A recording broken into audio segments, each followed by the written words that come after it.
C'est donc en jouant avec Ginette que je me suis aperçu que la compagnie des femmes m'était indispensable. Sinon, leur compagnie, en tout cas, leur vision. Pour moi, rien n'est plus beau à regarder qu'une femme en train de marcher pourvu qu'elle soit habillée d'une robe ou d'une jupe qui bouge au rythme de sa marche. Il y a celle qui file rapidement vers un but, peut-être vers un rendez-vous.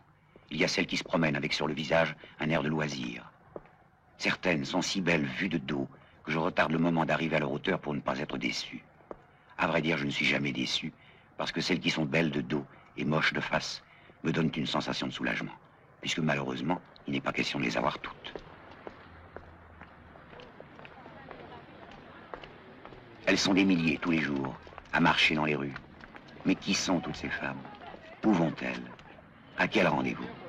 Si leur cœur est libre, alors leur corps est à prendre, et il me semble que je n'ai pas le droit de laisser passer la chance.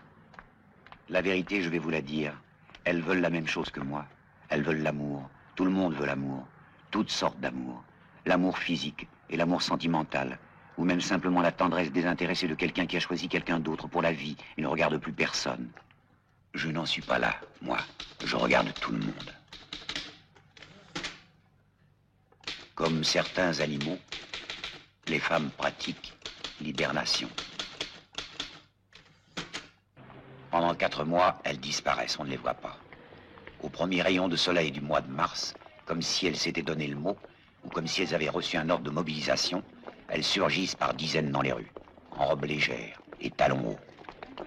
Alors la vie recommence.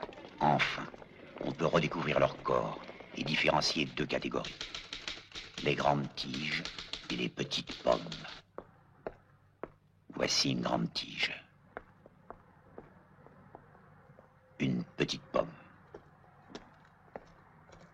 Une belle jambe, c'est très beau, mais je ne suis pas ennemi des chevilles épaisses. Je peux même dire qu'elles m'attirent, car elles sont la promesse d'un évasement plus harmonieux en remontant le long de la jambe. Les mystères de la poste. Insondable. Insondable. Les jambes de femmes sont des compas,